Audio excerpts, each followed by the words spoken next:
buenos días, señoras y señores, desde la capital de la República, como siempre, saludándoles cordialmente, y vamos a abordar el tema de gran preocupación nacional, que es el manejo de la economía. ¿Qué va a pasar con nosotros? ¿Qué nos deparan los días posteriores frente a una crisis económica no solamente nacional, sino a nivel internacional? Pues el gobierno del presidente Rafael Correa acaba de anunciar que había un recorte presupuestario, nada más ni nada menos, escúchese bien, de 6.000 millones de dólares. Se va a recortar en relación al presupuesto del 2015, es decir, el presupuesto del 2016 va a tener penurias económicas, va a achicarse, va a haber un recorte fiscal, va a haber austeridad, esperemos, en el gasto público, que es lo que se le ha criticado a la administración Correa. Para hablar de este tema y que nos explique mayores elementos de un tema complejo y muy importante como el económico, está con nosotros el embajador Eduardo Cabezas, ex ministro de Finanzas de nuestro país. Muchísimas gracias por estar con nosotros esta mañana. Esto de que la gente sea consciente de la crisis y cuando nuestro régimen, es decir, la administración Correa, anuncia un recorte de 6.000 millones de dólares, ¿qué significa esto? Primero, permítame, Vicente, saludar a su audiencia, saludarle a usted.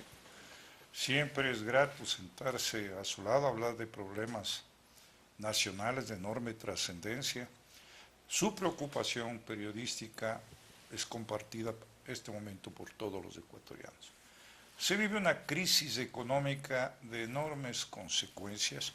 Probablemente la clase media, la clase pobre, ya empieza a sentir. El primer indicador económico, antes de referirnos al tema presupuestario, está en la elevación del costo de la canasta familiar.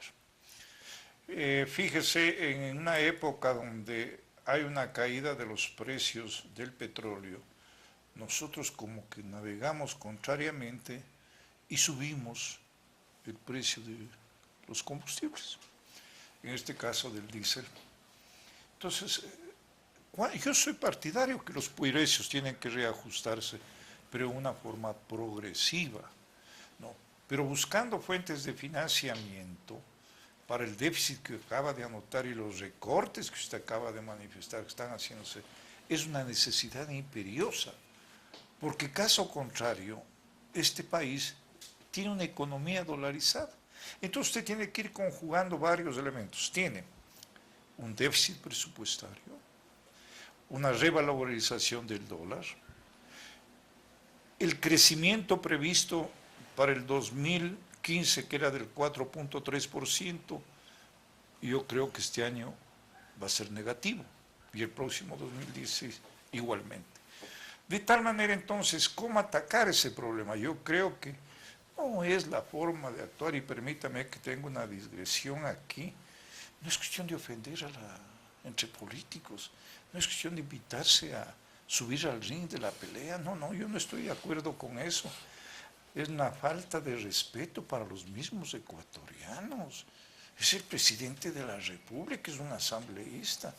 Yo creo que este tipo de situaciones, de insultos, de desafíos, no van con mi forma de ser ni con la forma de ser de los ecuatorianos. Es que muchos de ecuatorianos, a propósito de lo que usted menciona, es que señalan que tratan de distraer la atención de los problemas fundamentales de este tipo de cosas, pero para no caer en esta tentación le pregunto a usted, cuando se está hablando también el presidente de Petroecuador, Jorge Pareja Llanuselli, Carlos Pareja Llanuselli, dice que va a quitarse totalmente los subsidios a la gasolina super. Eso es lo que dicen, que se va a terminar totalmente con este subsidio.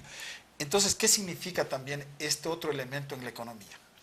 Bien, si usted empieza a eliminar los subsidios, tiene un efecto especialmente en los combustibles, porque el combustible se usa para el transporte, se usa para la pesca.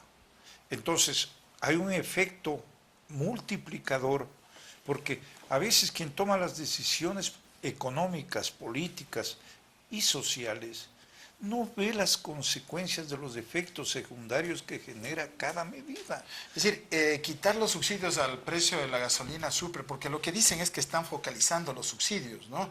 Que simplemente esto va a afectar al sector industrial. ¿Usted cree eso o realmente tiene un impacto en el consumidor, es decir, en todos los ecuatorianos? Mire, el impacto es para todos los ecuatorianos. ¿Por qué? porque se va incluyendo en el valor, a alguien tienen que transferir el incremento. O sea, se aumentan los costos de producción, dicen, ¿no? Va a los costos de ¿Y producción. quién paga esos costos? Nosotros. La clase media, la clase Claro. pobre.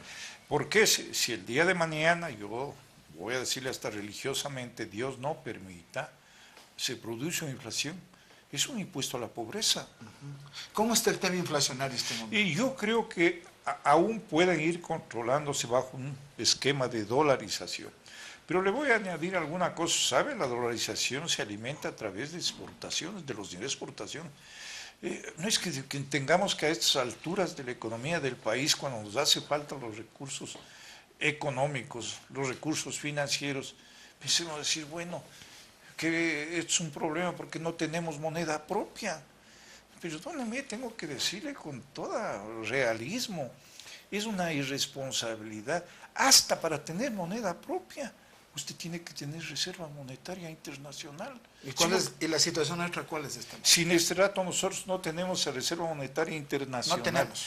¿Por qué? Porque se compone la reserva monetaria internacional de monedas de libre convertibilidad. ¿Qué se compone? Del mismo oro físico. Una parte del oro físico está entregada en garantía. O sea, no hemos ahorrado nada.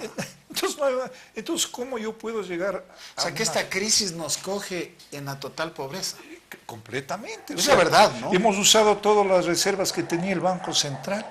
Entonces, no es que el Banco Central, al entrar en un sistema dolarizado de nuestra economía, ya no ejerce una política monetaria. El Banco Central tiene una política monetaria muy importante con dolarización o sin dolarización que cumplir. Cuando yo comienzo esta entrevista y le pregunto a usted respecto de una situación que comienza ya a preocuparnos a todos los ecuatorianos y especialmente a ustedes los expertos, este recorte, y vuelvo a insistir, de 6.000 millones de dólares, ¿qué va a significar en la economía no solamente macro, sino en la economía micro de todos y cada uno de nosotros?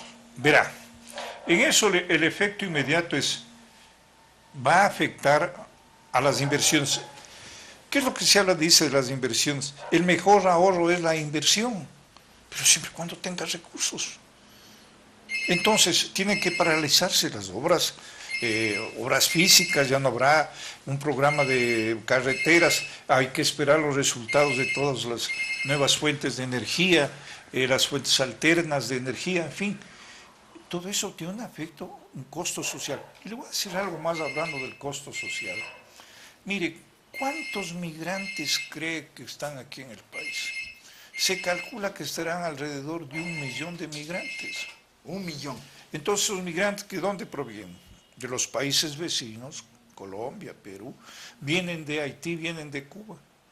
Entonces, están desplazando al ecuatoriano de actividades de trabajo, como son cuidadores de carros, están en las estaciones de servicio para la limpieza de vehículos, pero esa gente, ese 1 o 1,5 millones de ecuatorianos que están incorporados a la economía ecuatoriana, también remesan, Vicente, también hacen remesas, también tienen familia fuera del envían, Ecuador. Aunque sea pequeñas cantidades, pero mandan a Colombia, mandan también a Cuba, a muchos países. ¿Esto qué significa? Salida de divisas. Salida de divisas. Entonces el medio circulante, lo que dice los que están vinculados con el sistema bancario, el problema es de liquidez. Empiezan a desaparecer los billetes de $100, los billetes de $50. Claro. Entonces, ¿qué pasa con la liquidez? Ese es un efecto, por eso el Banco Central tiene que controlar y estar vigilante sobre el manejo del medio circulante. ¿Y cuáles son los efectos? ¿Por qué? Porque nosotros no podemos emitir moneda, no tenemos una máquina para emitir moneda, y no podemos tampoco, no estamos utilizando una moneda de otro país que nos ha dado muy buenos resultados. Creo que el gobierno en eso sí es consciente y van a mantener, ¿no? Yo creo que no deberían estar repitiendo ni quejándose, sino decir, la dolarización se mantiene, al menos yo diría per se. Es decir, si no fuese por la dolarización, ¿qué estaría pasando con este país? Se han preguntado muchos expertos. Ha sido una especie de salvación, ¿no? Más allá de las críticas que se ha hecho desde hace muchos años a la administración del presidente Yamil Maguad por los hechos de corrupción, por, bueno, muchas cosas que no caben en este momento analizar, pero es en esta administración de Yamil Maguad que se dicta la dolarización, que ha sido a la postre salvadora para nuestro país. A futuro, frente a las condiciones que hemos analizado con usted, ¿cuál cree usted que va a ser el panorama? Porque ya mismo se acaba el año, ya estamos por entrar a noviembre, viene diciembre. ¿Cuál cree usted va a ser la situación económica de los ecuatorianos en el 2016?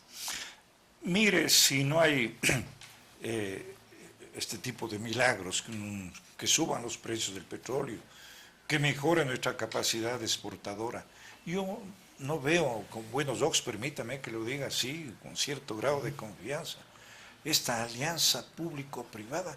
Somos un solo país. Yo hago alianzas con los Estados Unidos, con la Unión Europea, entre ecuatorianos haciendo alianzas. No.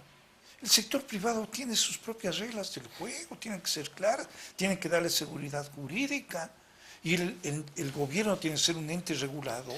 Además, en esta alianza, como dice usted, hablando de la seguridad jurídica, estaba leyendo el proyecto de ley y el presidente de la República podrá incluso tomar decisiones y cambiar ciertas reglas del juego en esta alianza a través de decretos ejecutivos, al margen de la ley de contratación pública. ¿Cómo mira usted ese escenario?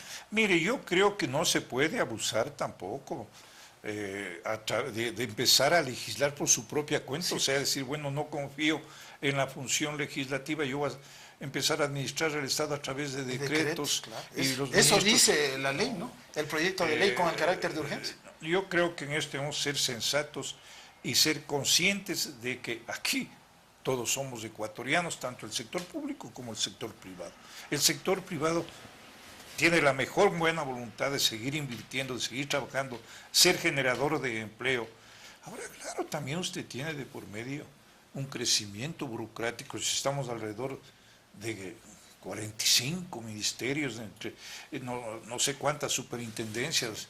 Yo soy también partidario que haya mecanismos de control, pero todo tiene que ser racionalmente de acuerdo a la propia dimensión del país, porque somos un Estado generador de empleo, cuando es una función que se la debe también confiar al sector privado. Sí, realmente hay muchos temas que están en el debate de los ecuatorianos y que será parte de nuestra vida a partir del 2016. La situación económica de nuestro país, visto desde la óptica de un exministro de Finanzas y una persona muy entendida en materia económica como el embajador Eduardo Cabezas. Muchísimas gracias, embajador, por que ha venido esta mañana. Gracias a usted, Vicente, y usted, su opinión siempre es orientadora en el país. Muchísimas gracias y nosotros, como siempre, vamos con más información.